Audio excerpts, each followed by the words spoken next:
A warm welcome to you all from The Curious Case. I'm Davis, your host for tonight, and I'm so happy you're here. Tell me, where are you tuning in from tonight? I always enjoy hearing from you. Don't forget to subscribe so you never miss a new story. Now, let's begin tonight's mystery. The morning light was pale, soft, clean, and slow. Miss Marple sat by her window, tea beside her, knitting half finished. The little clock ticked on the mantel. Outside the world was still. A milk cart creaked past the lane. A blackbird hopped along the hedge. Nothing hurried. Nothing suspicious. It was the kind of peace Miss Marple valued, the kind that allowed the mind to think clearly, to notice things most people ignored. She lifted her cup, then paused.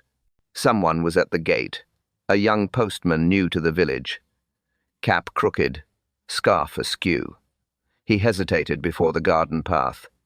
Then, with a shy glance, slipped a letter through the brass slot. Miss Marple listened to the faint scrape as it fell. Unhurried, she reached for it. The envelope was thick, cream-colored, the handwriting precise, confident, and hurried. She frowned slightly. She had seen that hand before. Colonel Arthur Somerton, a name from years past, a quiet, thoughtful man with soldier's eyes. One who once told her, "Truth, Miss Marple, is never gentle." She slit the envelope neatly with her letter knife. The paper inside carried the faintest scent of tobacco and fear. "My dear Miss Marple, I would not trouble you were it not grave. There is danger here, though none believe me. I have reason to think someone at Birchwood Lodge means to kill. They are waiting for the right night. Come if you can, before Sunday." The signature below trembled, a strong man's hand made weak by worry. Miss Marple read it twice, then folded it carefully. Her tea had gone cold, but her thoughts were warm, quick, alert.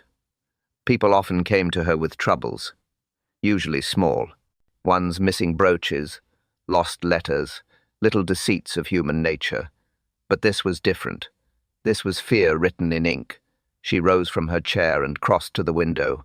The village outside was calm, but she knew calm could deceive. Evil, she often said, preferred quiet houses. Across the road, Mrs. Bantry's curtains twitched. Someone else noticing, perhaps, that Miss Marple's morning routine had stopped, that her hand now rested on a letter, not her knitting. Her mind moved like a gentle current. Why had the colonel written to her, not the police? Because he trusted her judgment, because some matters required understanding, not authority. She looked down at the signature again. The line beneath it pressed too hard, almost tearing the paper, as if written in haste or fear. Birchwood Lodge. She remembered the name faintly, an estate outside Market Belling. Old, ivy-wrapped, once elegant. A place, she recalled, with stories attached. Miss Marple smiled faintly, not from pleasure, but from recognition. Murder, she knew, rarely began with violence. It began with a letter, with ink and hesitation, with something small enough to seem harmless. She placed the note beside her cold tea, then stood. The air in the room seemed to change, gentle, but certain. She picked up her travel bag, folded her shawl, and with quiet resolve said to herself, "I shall go." The next morning came grey and thin. Mist clung to the roofs of St. Mary Mead. Miss Marple stood at the small station with her travel case. 1 train, 3 carriages, and no other passengers. The porter tipped his hat. "Cold one, ma'am." She smiled softly. "Yes, but sometimes cold air clears the mind." The whistle blew, a low, steady note, the kind that lingers. She stepped aboard. Inside, the carriage was nearly empty. Wooden seats, a faint scent of coal and rain. She settled by the window, hands folded neatly over her bag.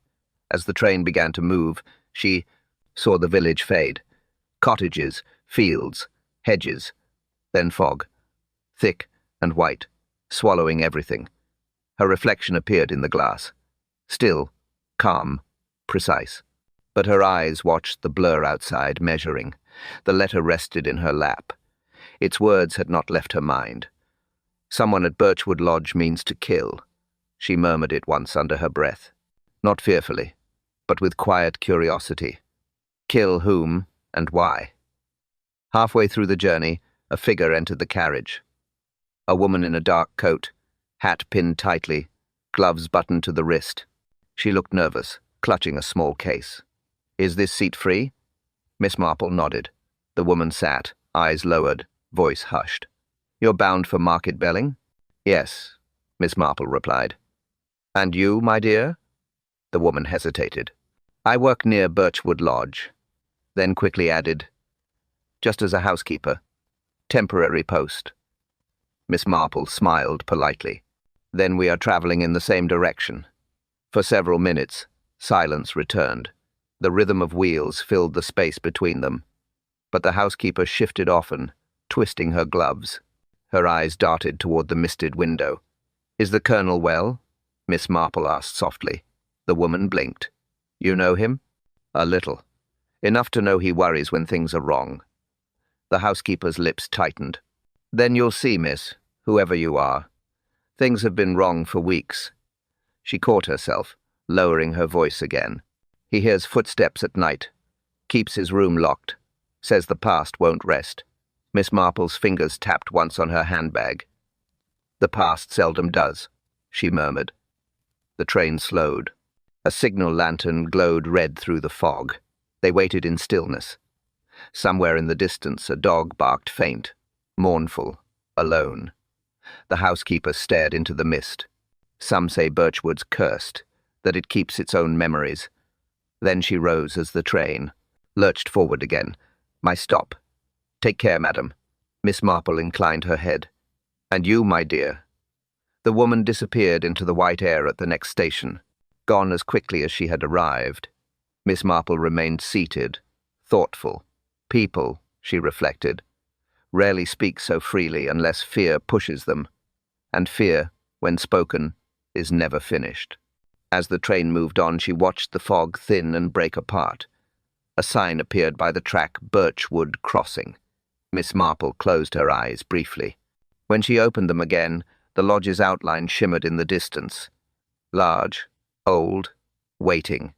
She folded the letter once more, then whispered, almost kindly, 4 guests, 3 motives, 1 secret. The carriage stopped with a sigh. Steam drifted past the platform. Miss Marple stepped down, her gloved hand steady on the rail.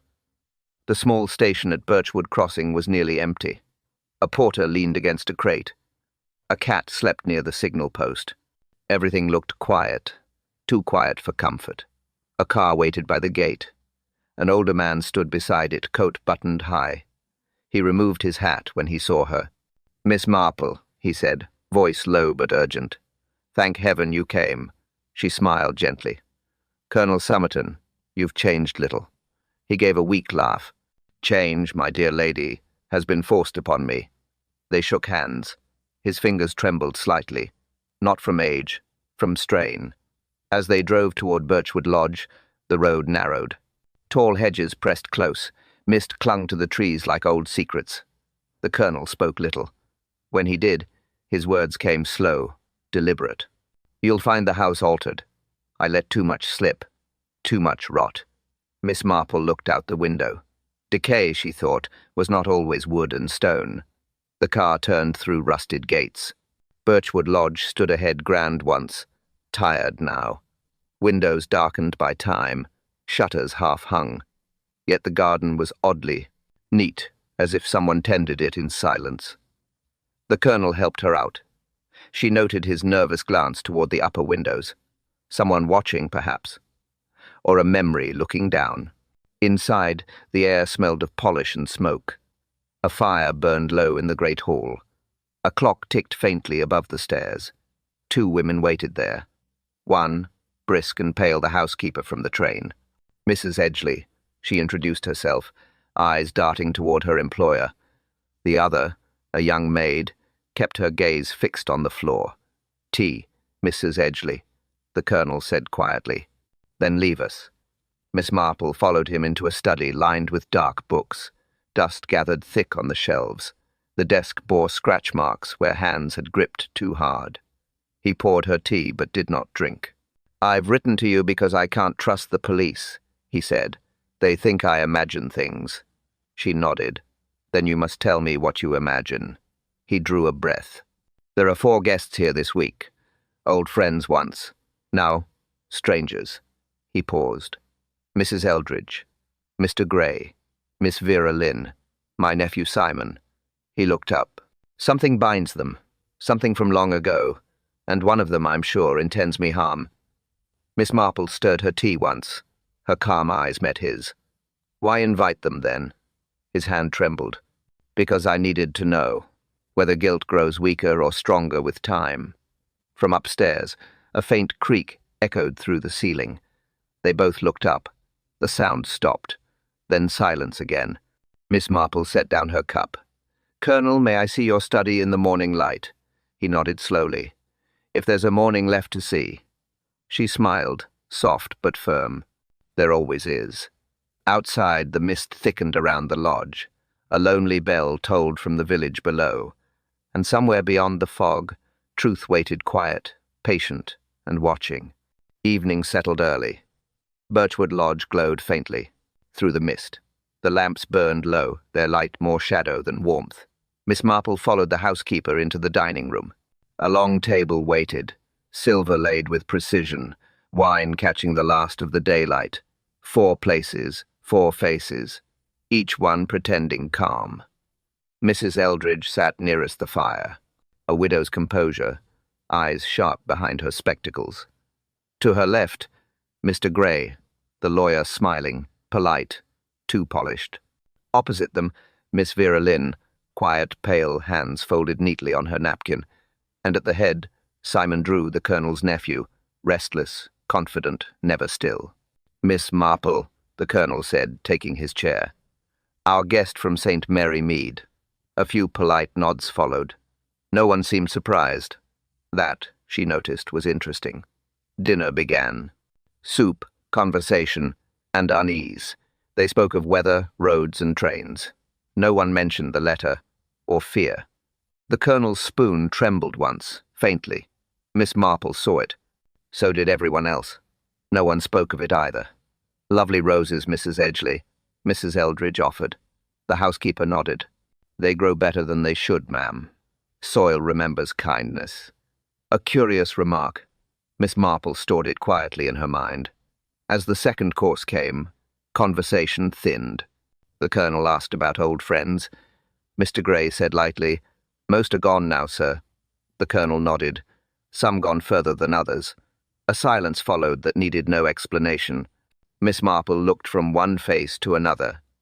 Each wore the same expression, a smile that avoided the eyes. Dessert arrived. Small glasses of port were poured. The Colonel lifted his. To absent friends, he said. His voice trembled only once. The glasses met the light. 4 clinks, then quiet. Miss Marple noted the faint bitterness in the air. Almonds. Subtle, but there. She watched as each guest drank, each sip shallow, uncertain. The clock on the mantel struck. 9. A deep, slow sound that filled the room. The Colonel rose, murmured an apology, and left. The others stayed seated, not looking after him. When he had gone, Mr. Gray exhaled softly. Poor man, he said. Age and guilt make terrible companions. Mrs. Eldridge replied, Guilt is only heavy if deserved. Her tone was mild. Her eyes were not. Miss Marple let them speak. Words, she knew, were more revealing than weapons. At last, the group rose. Chairs pushed back. Polite murmurs of good night. One by one, they left the table. Miss Marple lingered a moment longer. Her fingers brushed the rim of the Colonel's untouched glass. Still warm. No lipstick marks, but a faint ring of dust where a hand had shaken. Outside the window, mist rolled thicker across the lawns. A single lamp flickered, then went dark. The house exhaled a tired, watchful sound. Something inside it was waiting to happen. Miss Marple straightened her shawl. In her quiet voice, barely above thought, she said, Upstairs, a door will close tonight, and not all who sleep will wake. The night was silent. Not peaceful, just waiting. Miss Marple sat by her bedroom lamp, knitting untouched. She had heard the colonel step past her door. Slow, uneven, then silence again. Downstairs, the grandfather clock struck 10, a long, hollow sound that filled the halls. After it faded, the house was still, too still. A floorboard creaked somewhere below, not the careful tread of staff. Heavier, hesitant. Then came a single dull thud. Miss Marple rose. She listened. No voices. Only that faint echo left by things that have stopped moving. She lit her candle and opened the door. The corridor was empty. A draught moved through, carrying the scent of smoke. By the time she reached the stair, Mrs. Edgley appeared from the other side, pale, startled. "Miss Marple, did you hear that?" "Yes, my dear. Where does it come from?" "The study, I think." Together they went down. Each step sounded too loud. The door to the study stood half open. Light flickered against the wall. Mrs. Edgley hesitated. Miss Marple pushed the door wider. Her hand was steady. The fire had nearly burned out. One candle guttered low. And behind the desk, Colonel Somerton sat very still. His head rested sideways, one arm outstretched. A revolver near his hand. Paper on the grate. Smoke curling thin and blue. Mrs. Edgley gasped and clutched the frame. Miss Marple crossed the room and touched the colonel's wrist. "Cold," she said softly. "He's gone." The maid screamed from the hall. Footsteps rushed. Voices. The stillness of the house broke all at once. Miss Marple remained calm. She looked at the revolver first, too far from his hand to have fallen naturally. Then at the letter, half burned in the grate. With tongs, she drew it out carefully, the edges blackened, but most still legible. She read quietly. "If truth comes out, I must pay for 1,919. I have failed them all. Better end it than let the past return." She folded it, eyes narrowing slightly. Suicide notes, she knew, were rarely so tidy. And this one typed, not written, no signature, no stain of fear. Inspector Hale arrived an hour later, declared it suicide at once. "Old soldier's conscience," he said briskly. Miss Marple said nothing. She merely watched as he examined nothing that mattered. He never looked at the teacup, never noticed the faint smell of almonds, or the missing signet ring from the colonel's finger. When the inspector left, the house fell quiet again, too quiet for grief, too ordered for shock. Miss Marple turned to the empty grate. The last of the letter flaked into ash. She watched it curl, vanish, and whispered, "Truth never burns. It waits beneath the smoke." Then she closed the study door, slow and sure, and thought, the letter was written for someone else's eyes. And whoever they were, they had not finished what they began. Morning came grey. Rain pressed against the windows. The air felt heavy, as if the house itself knew. Miss Marple dressed quietly. No one moved in the corridor. Some doors remained closed longer than usual. Grief, she thought, makes people polite in strange ways. Downstairs, the dining room waited. Silver dull, cloth slightly creased. The breakfast laid out toast, eggs, marmalade, untouched. Mrs. Edgley stood near the sideboard, twisting her hands. "They all came down, ma'am," she whispered. Then went quiet again. Miss Marple nodded. Quiet often speaks louder than words. The first to return was Mr. Gray, his tie perfect, his manner smooth. "Ghastly business," he said. "Police are certain it's suicide. Poor old Somerton." Miss Marple stirred her tea. Poor indeed. But some men do not end their lives neatly. He smiled thinly. Perhaps not. Still, his reputation will rest now. He reached for toast but did not eat. That, she noticed. Next came Mrs. Eldridge, dressed in dark green, eyes bright, controlled. "Death," she said, pouring tea, "is tidy work for some. I suppose soldiers prefer it so." Her tone was too calm, too arranged. Miss Marple watched the way her fingers traced the rim of the cup. Guilt often trembled, even when disguised as composure. Simon entered last. Young, pale, not looking anyone in the eye. He dropped into a chair, hands shaking. She warned him, he muttered. He didn't listen. Mrs. Eldridge looked up sharply. Warned? Who did? Simon blinked. I don't know. He said someone sent a note. Before dinner. Miss Marple's spoon paused. A note, you say? Yes, he said softly. He tore it up, said it was nonsense. Mrs. Edgley gasped. There was a letter in his room last night. I found pieces in the waste bin when I cleaned. Did you keep them? The woman hesitated. I thought nothing of it. Threw them in the fire. Miss Marple's gaze moved to the mantel clock. 9:10. Same hour as last night's toast to absent friends. Coincidence? Rarely. She rose and crossed to the table. The teapot had cooled. Inside the lid, a faint crystalline trace. Not sugar, not dust. Something sharper. She tapped the edge lightly. Smell this, Mrs. Edgley. The woman leaned close. Her face paled. Bitter almonds. Miss Marple nodded. Cyanide leaves its manners behind, but never its scent. Mr. Gray frowned. Are you suggesting the Colonel was poisoned? She met his eyes gently. I'm suggesting tea tells more truth than people. A silence settled around the table. Each face shifted slightly. A blink too slow. A breath too quick. 4 stories rearranging themselves at once. Miss Marple sat again, hands folded. The inspector will return. He'll see what I've seen, if he looks properly. Mr. Gray's smile faltered. I'm sure he will. Rain beat harder against the panes. The sound was steady, cleansing.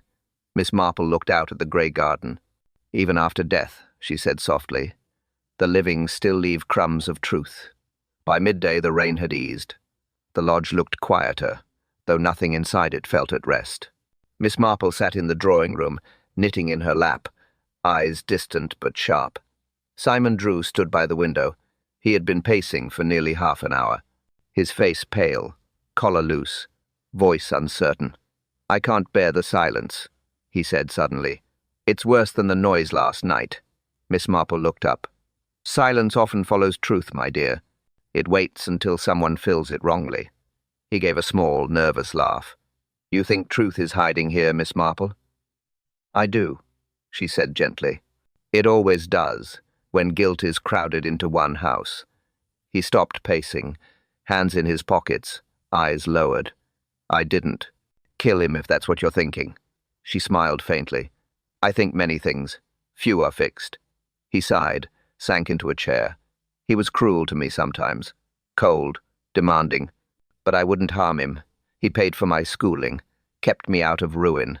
Still, Miss Marple waited. Stillness always helped words appear. Simon looked at her sharply. You must have guessed. There was a quarrel before dinner. I suspected one, she said calmly. You both carried it into the silence. He nodded. It was about money, partly. He said he'd changed his will. Said I'd had enough chances. His fingers clenched, knuckles white. He called me a coward. Said I had no honor. Said I'd never understand what happened in France. France? She asked softly. Yes, Simon said. 1919. He was at Birchwood Field Hospital. So was my father. They never spoke of it. But last night, he did. He said, he swallowed hard. He said the dead don't rest when the living lie. Miss Marple's knitting needles clicked once, sharp as punctuation. And you understood what he meant? Not entirely, but I saw his face. He looked hunted. Silence grew again, then Simon's voice lowered. I did see someone go into his study later, after we all went upstairs. Miss Marple's eyes lifted. Who? He hesitated. A woman. I think it was Miss Lynn. The nurse. She moved quietly, but the floorboard creaked. I looked down from the landing. She carried a tray. Miss Marple folded her knitting. A tray can carry many things. Did she see you? No. At least, I don't think so. Miss Marple rose. She walked to the window beside him. Outside, the mist was clearing. Trees sharp now, edges defined. Truth was like that too, blurred until light found it. Mr. Drew, she said softly, Your honesty does you credit, but be cautious. Sometimes the truth we give too quickly becomes the weapon, used against us. He looked at her, alarmed. You think she'll blame me? She might not need to, Miss Marple said. If the truth points elsewhere, guilt will still find its mark. A gust of wind struck the pane. Simon flinched. Miss Marple watched him quietly. Fear, she said at last, is often louder than guilt, but both have the same footsteps. The day wore on. A cold wind followed the rain. Birchwood Lodge looked clearer now, though no one inside it felt clean. Miss Marple had spent the morning in quiet thought. Patterns were forming, uneven, dark around the edges. She asked Mrs. Edgley for the Colonel's old papers. Ledgers, letters, bills. The housekeeper fetched a small tin box. Kept locked, ma'am. He never let anyone touch it. Miss Marple thanked her softly. People who guarded paper, she thought, always guarded guilt. Inside the box were receipts, worn photographs, and an envelope marked Field Hospital 1919. She opened it carefully. The handwriting was younger, firmer. Inside were 3 names: Arthur Somerton, Evelyn Harrow, Margaret Reed, and below them, one word: inquiry. She read the small note pinned behind. Gas line burst, 5 dead, negligence denied, case closed. Miss Marple sat back. The same year repeated in the Colonel's letter. The same people who sat at his table last night. All bound by the same event the law forgot. A knock at the door broke her thought. It was the maid, pale and anxious. Inspector Hale's back, ma'am. He wants to speak with you. She found him in the hall, hat in hand. More questions, Miss Marple, he said dryly. You found something? I found a memory, she replied. One that's been buried longer than truth allows. He frowned. Meaning? Meaning, she said. The Colonel's friends shared a secret, something from that field hospital. A tragedy no one faced. The inspector snorted. Old soldiers, old ghosts. Ghosts, she said calmly. Seldom write letters asking for help. He had no answer to that. He left muttering about paperwork. Miss Marple took her coat and walked to the village post office. A small place, quiet as a prayer. The clerk, a cheerful woman, looked up. Good morning, miss. What can I do for you? I'm curious, Marple said kindly, about a telegram sent to Birchwood Lodge 3 days ago, signed only with initials E.H. The clerk checked her book. Yes, ma'am. It went out from here. Short one. Said, truth catching up. Meet before the others arrive. Miss Marple's eyes softened. Do you recall who sent it? Lady in a veil. Spoke proper. Paid in coins. Thank you, my dear. Outside, the wind had turned colder. Truth was moving faster now. It had taken years, but it was walking home. Back at the lodge, she found Simon waiting. He looked uneasy. What were you doing out there? Following the past, she said gently. It tends to leave clearer footprints than the present. He looked away. Then you'll find us all guilty, one way or another. Miss Marple smiled faintly. Perhaps. But guilt, Mr. Drew, has many shades. The darkest one is silence. The wind shook the windows once. Somewhere upstairs, a door clicked shut by itself. Miss Marple turned her head, listening. The past had returned, and it was no longer polite. Evening returned early. The air smelled of damp wood and smoke. Birchwood Lodge seemed to lean into its own silence. Miss Marple sat in the lounge. The fire burned low. Her needles moved, but her thoughts were far from knitting. She had been watching Miss Vera Lynn. The nurse moved about the house quietly, gracefully, as if trained to leave no trace. Her voice soft, her eyes unreadable. Mrs. Edgley passed through once. She's calm, isn't she, ma'am? Yes, Miss Marple said, and calmness is a form of armor. At supper, Vera poured the tea, her hands steady, her smile fixed.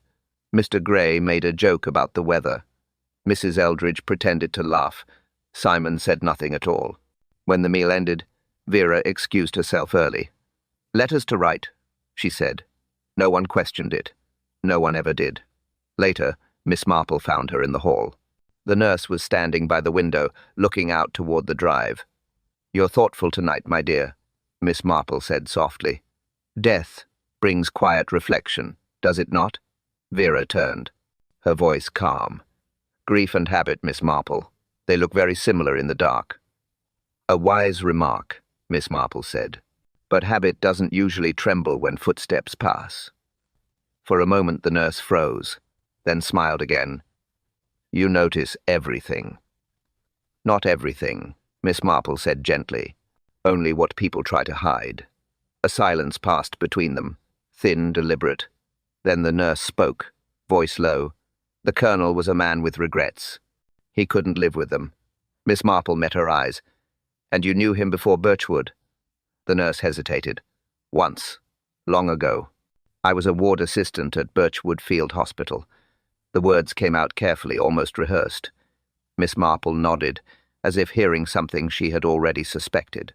"You must have seen dreadful things there." "Enough to make forgiveness a difficult art," Vera said quietly. The lamp flickered between them. Shadows crossed her face like passing clouds. Miss Marple noticed her left hand trembling slightly, old scars visible beneath the cuff of her sleeve. "You were injured?" "A gas leak," Vera said. Then, almost too quickly, "We lost 5 that night." Miss Marple tilted her head. 5.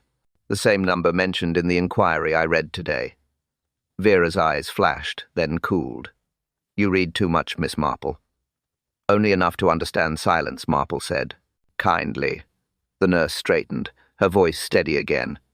"Silence protects the living." Miss Marple's tone softened. "It sometimes protects the guilty, too." Vera smiled faintly. "Good night, Miss Marple." She walked away before another question could form. Miss Marple remained by the window. The mist outside had returned, crawling over the lawns like memory itself. She spoke quietly to the empty room.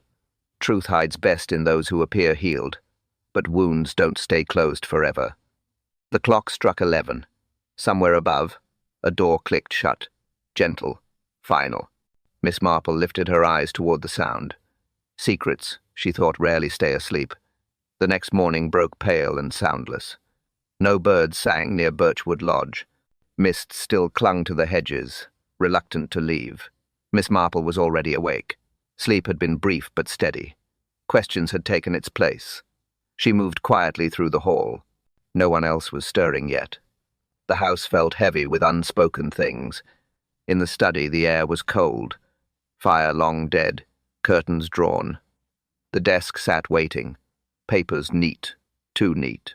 Miss Marple closed the door behind her. Order, she often said, was the disguise chaos preferred. She began to look, not prying, just noticing. Corners first, drawers next. The top ones opened easily. Bills, receipts. One envelope marked personal empty, then the bottom drawer, locked. She hesitated only a moment, then saw it the faintest scratch on the side panel. A small uneven edge near the baseboard. She pressed it lightly. A click.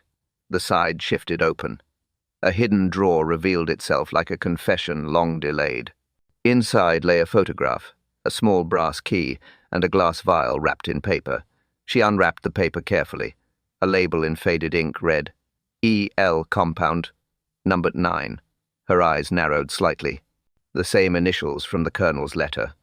The same compound once used in medical field experiments. The glass glinted faintly.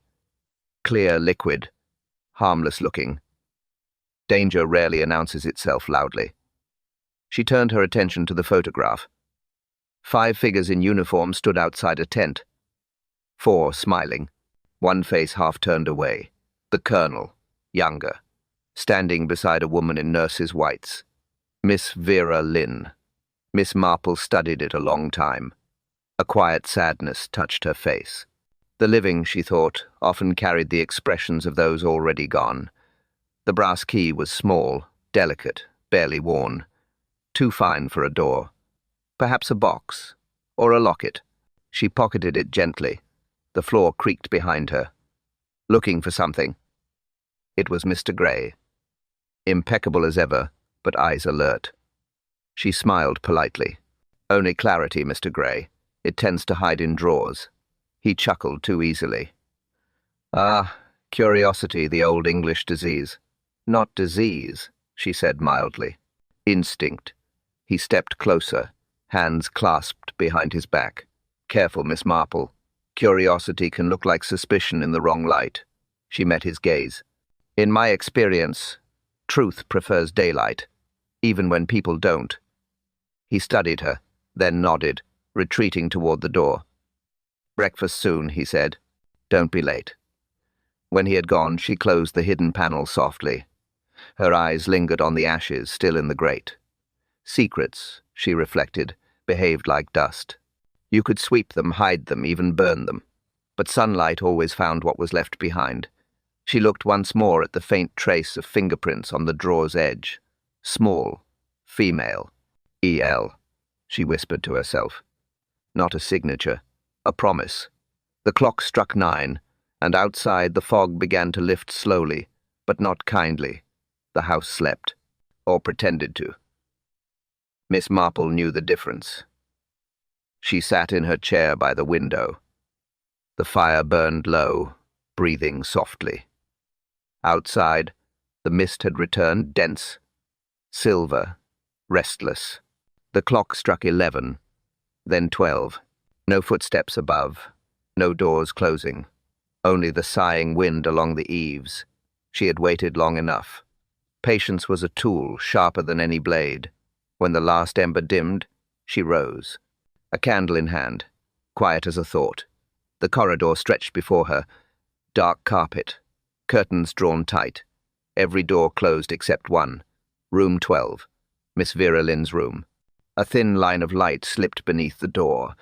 Miss Marple moved closer, slow, deliberate. Her slippered steps made no sound. Through the narrow space, she saw a faint glow. The nurse sat at her desk, writing. Her head bent low, shadows gathering at her neck. Beside her, a small case lay open bottles, glass vials, folded cloth. The sight told its own story. Miss Marple waited. She watched the pen move, pause, then move again, the hand of someone writing from memory, not invention. After a moment, the nurse stopped. She pressed her fingers to her eyes, trembling slightly, then whispered, barely audible, "He deserved it." Miss Marple's breath did not change. Stillness was her language. The words floated like ash into the hall. The nurse folded the paper, slipped it into an envelope, and sealed it. Then she rose, carrying the case to the dresser. The light caught her face for a moment, calm, pale, resolute. Not grief, something older. She turned down the lamp. The room fell to half light. Miss Marple stepped back, silent, hidden. When the nurse opened her door, she paused, eyes scanning the corridor, listening. The candlelight flickered on her face, then she walked toward the stairs. Miss Marple followed at a distance. Down the corridor, past the study door.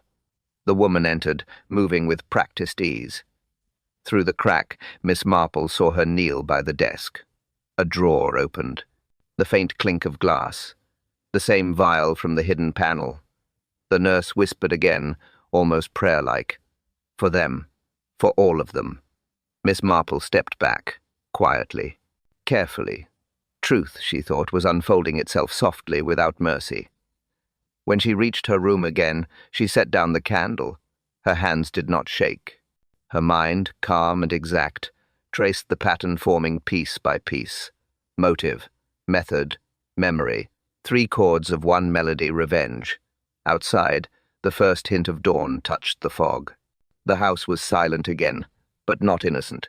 She drew her shawl closer, whispering to herself.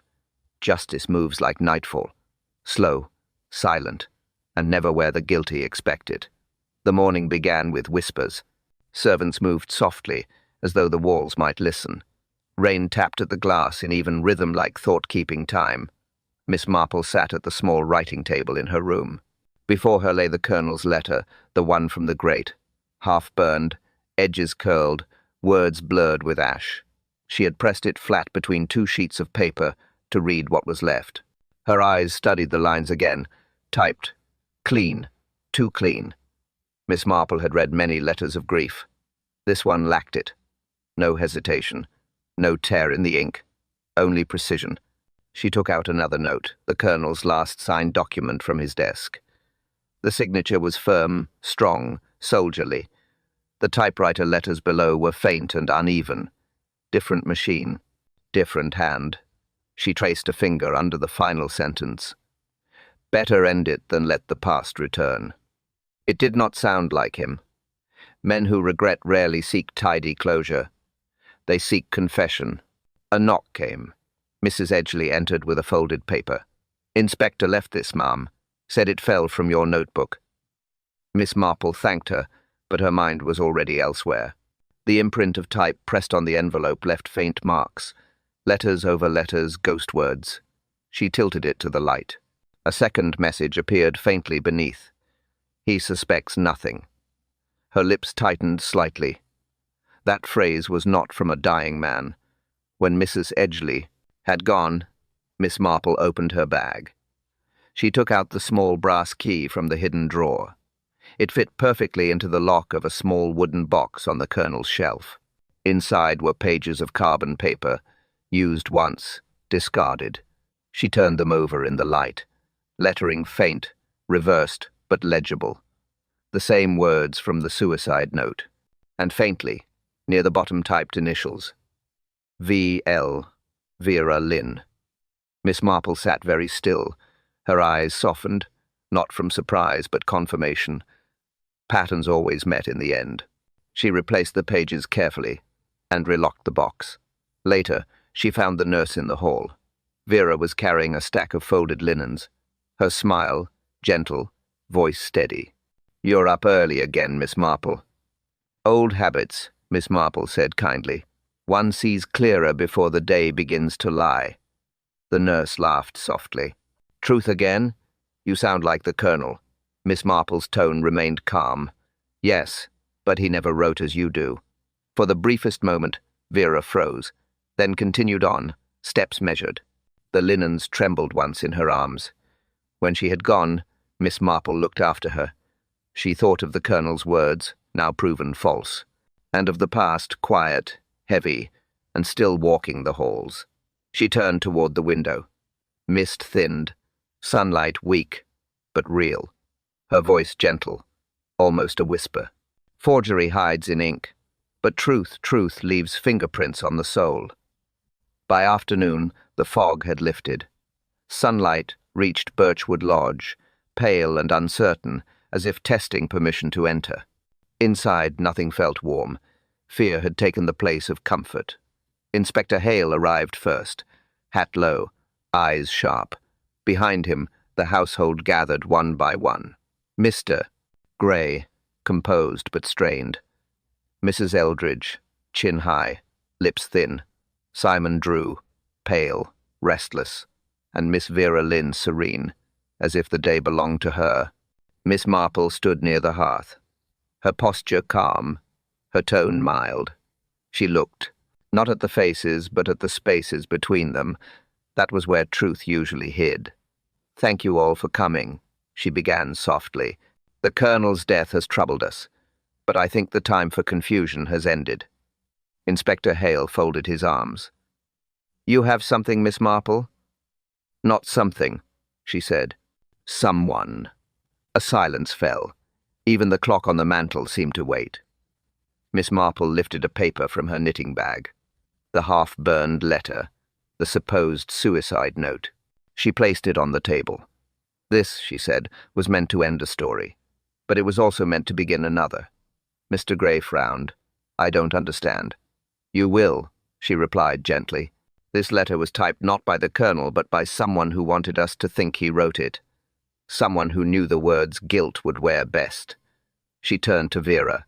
"You, Miss Lynn, used a machine that belonged to him once, but the ribbon inside bore another set of initials yours." The nurse's eyes did not move. She smiled faintly. "That's an extraordinary accusation." "Not accusation," Miss Marple said.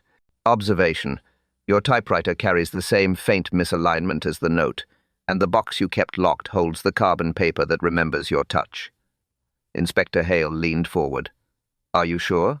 Quite sure, she answered. Machines do not lie, even when people do. Simon drew a shaky breath. She forged the note? Miss Marple nodded. She did, and she was not merely a nurse. She was once Vera Lynn's sister, Eleanor Lynn, dismissed from Birchwood Field Hospital after the gas accident, the one that killed her brother and her husband. Vera's, or rather, Eleanor's face hardened. So he told you. No, Miss Marple said gently. He wrote it in everything he hid. The nurse straightened, voice even. He destroyed my family. He called it duty. I called it murder. The inspector took a slow step forward. Then you poisoned him. She nodded once. Poison first, letter after. He died believing the past could still be rewritten. Miss Marple's expression softened. Revenge, my dear, always ends the same way. It returns to its maker. Eleanor looked down, then quietly said, I thought justice would sound louder. It rarely does, Miss Marple replied. Truth speaks softly, but it never stops. The inspector gave the order. The room exhaled. Outside, a bell tolled once distant, low, final.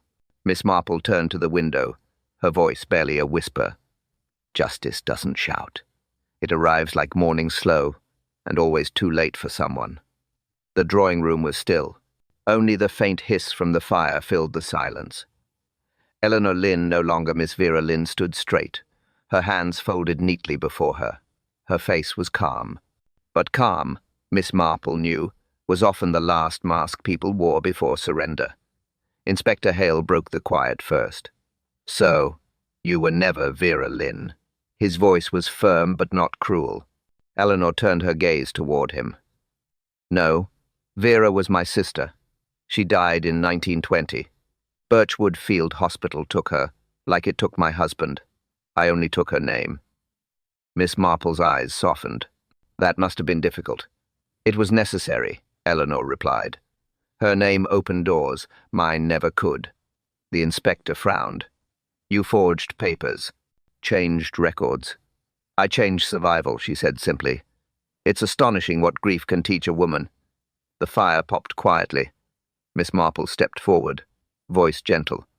Tell us about that night, Miss Lynn, or should I say Mrs. Morton, the one they called an accident. Eleanor hesitated. Her composure wavered only for a breath, then her voice steadied. They said the valve broke on its own, but the truth was worse. The equipment had been faulty for months. Somerton knew, so did the others, but orders mattered more than warnings. Her eyes lowered. They saved the supplies, not the people. Simon shifted uncomfortably. You killed him for that?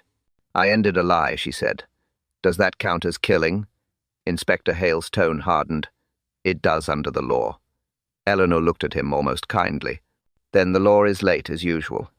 Miss Marple moved closer to the table.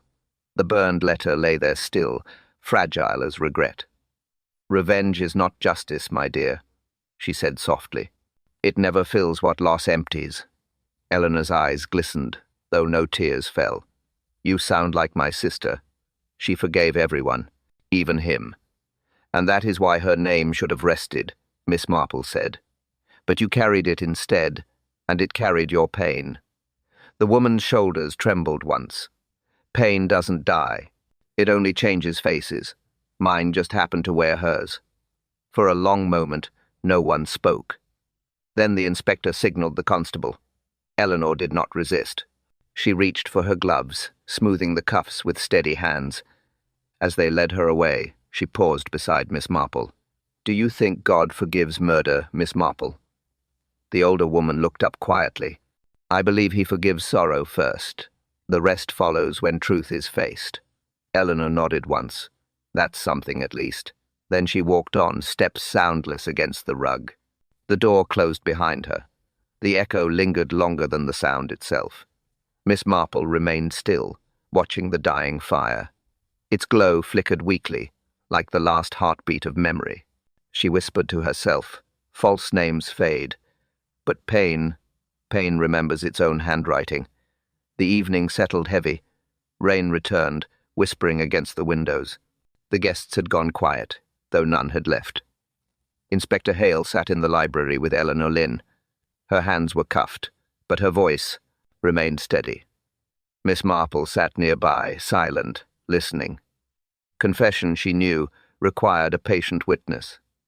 Eleanor spoke softly, almost to herself. It wasn't meant to end in death, only truth. The inspector leaned forward. Start from the beginning. She nodded slowly. 3 weeks ago, I learned the colonel planned a reunion. All the survivors of Birchwood Field Hospital. I knew what it meant. He wanted forgiveness. Miss Marple's eyes lifted slightly. And you could not give it. Eleanor's voice cracked. I tried. For years I tried. But forgiveness cannot live beside silence. She looked at her hands, pale in the firelight. When the invitation came, I wrote to him first. A warning, not a threat. I told him I remembered everything, and that others might too. The inspector's pencil moved steadily. Then you came to the lodge. Yes, she said. I thought he would confess. He didn't. He laughed. Said the past was dead, buried with the war. Her mouth trembled. He offered me brandy, said I should drink to the living. She paused. I realized he would never feel what he made others feel. Miss Marple's voice was calm. So you prepared the tea instead? Eleanor nodded once. His nightly habit. 1 spoon of sugar, 1 of cyanide. I'd kept that vial for years, from the field kit. He died quietly, almost kindly, as if the past finally forgave itself. The inspector wrote again, frowning. You wrote the letter afterward? Yes. I typed it at his desk. I wanted it to look like he had chosen peace, that he had finally admitted what happened. But I see now it was pride, not justice. She leaned back, eyes closed. When the fire burned, I watched it all go. I thought it would cleanse the memory. It didn't. Miss Marple studied her. You were brave once, Mrs. Morton, but bravery and bitterness often share the same skin. Eleanor opened her eyes. They do, and I wore both. The clock on the mantel ticked softly. No one spoke. The truth had finished its work. Finally, she looked at Miss Marple. Would you have done differently? Miss Marple's tone was gentle. I might have prayed sooner. Eleanor smiled faintly. I stopped praying the day she died. Maybe now I can start again. Inspector Hale stood. That's all we need. She rose without protest.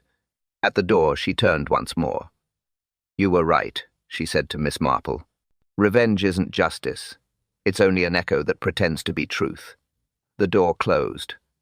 Rain deepened outside. Miss Marple stared into the fire, her knitting untouched. Softly, she whispered, Confession ends the lie, not the wound. And truth always asks for more than we wish to give. 2 days passed. Rain gave way to sunlight, though the light felt thin. Birchwood Lodge stood quieter now, its echo dimmed. Miss Marple remained at the inspector's request. Formalities, he'd said, but she knew it was more than that. Truth, once spoken, took time to settle. She sat in the garden that morning. The air smelled of damp soil and lilac. Birdsong returned cautiously, as if uncertain it was safe. From the open door, Mrs. Edgley stepped out. Her eyes were tired but kind. They'll be taking her to London today, she said softly. Miss Marple nodded. Justice travels slower than guilt, but it always arrives. The woman sighed. I keep thinking of her sister. So gentle, that one.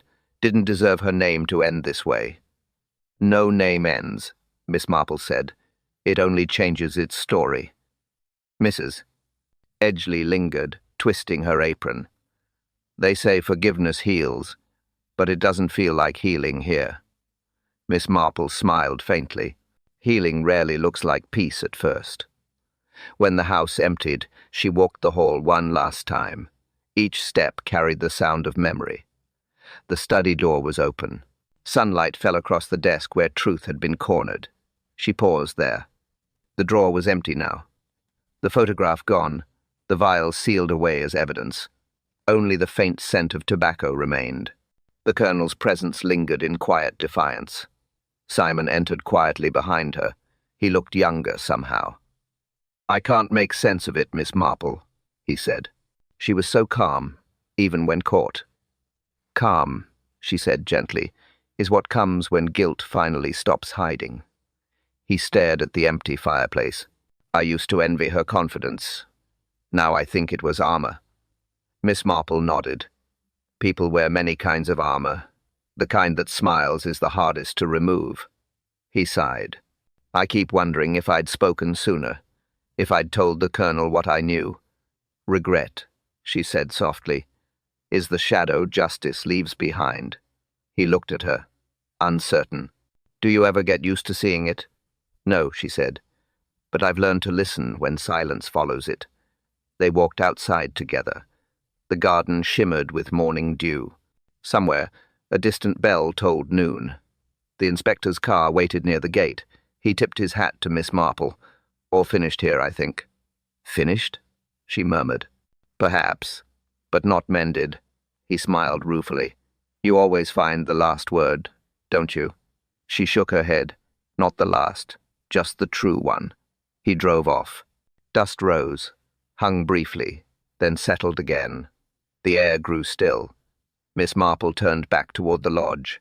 Its windows looked softer now, as though the house itself could breathe again. She thought of the Colonel, of Eleanor, of the long chain of cause and silence. Then she whispered, almost kindly, "After truth there's always quiet, but quiet never forgets." The train carried Miss Marple back to Street Mary Mead, soft wheels, gentle rhythm, a journey that always seemed shorter after truth had been found. She watched the countryside drift by. Hedgerows blurred into green, fields glistened under late sunlight. Even peace, she thought, can feel like an apology. When she reached the village, the air smelled of rain and coal. Children laughed near the post office. Life, she reflected, wastes no time forgetting. Her small cottage waited tidy, warm, familiar. She set her bag on the table and removed her shawl. The clock ticked faithfully on the mantel. The sound of home. A knock came before she could boil the kettle. Mrs. Bantry, bright and breathless, stepped inside. "My dear Jane, we read it all in the paper. Another case solved." Miss Marple smiled. "The paper never tells the right story. It only tells the comfortable one." Mrs. Bantry gasped, half curious, half thrilled. "So it was the nurse, then? Poor creature." "Yes," Miss Marple said softly. "Poor in every way that matters." They sat by the window. The kettle began to hum. Outside, the street shimmered with fading light. Mrs. Bantry leaned forward. "You look tired, Jane." "Truth does that," she said kindly. "It's heavier to carry home than it is to find." Tea was poured. Steam rose in thin curls between them.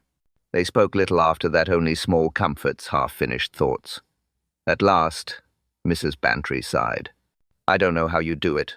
All those terrible things, and yet you stay so calm." Miss Marple's eyes softened. "Because wickedness, my dear, never surprises me. It hides in small gestures, not in grand crimes." Mrs. Bantry frowned. "That sounds dreadful." "It's ordinary," Miss Marple replied.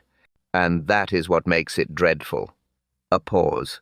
The clock chimed 6. The world outside dimmed to gold and grey. Mrs. Bantry finished her tea, eyes thoughtful. "I suppose justice was served, then." Miss Marple looked at her cup. "The law was served," she said quietly. "Justice is slower. It takes its time." Her friend tilted her head. "You sound almost sad." Miss Marple smiled faintly. "Sadness is what keeps judgment kind." They sat in gentle silence after that. The room filled with the faint scent of lavender polish and fresh bread. From the street came the soft echo of church bells. When Mrs. Bantry finally left, Miss Marple remained by the window. The twilight deepened, calm and certain. She folded her hands in her lap and looked out over the garden. A robin hopped across the path, bold and bright. Life, she thought, goes on in the smallest ways.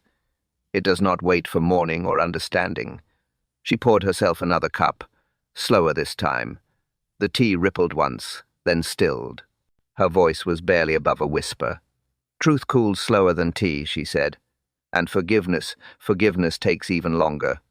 Evening deepened over Street Mary Mead. A hush settled between the ticking clock and the whispering rain. Miss Marple sat by the fire. Knitting lay unfinished beside her cup. She had been thinking of Birchwood Lodge, its silence, its secrets, its shadows now at rest. The post arrived late. A single envelope slid through the slot, pale against the rug. No return name. No seal. She turned it over once, then opened it with care. Inside lay a single card. The handwriting was fine, familiar, almost delicate. Forgive me. Nothing more. No name. No address. Only those 2 words, heavy as confession. She placed the card beside her teacup. The fire cracked softly, as if acknowledging the truth it could not burn away.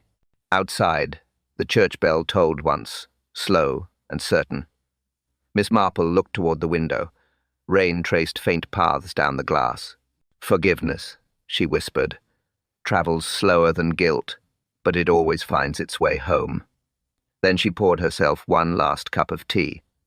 The clock ticked on, and somewhere, in another quiet village, another secret waited.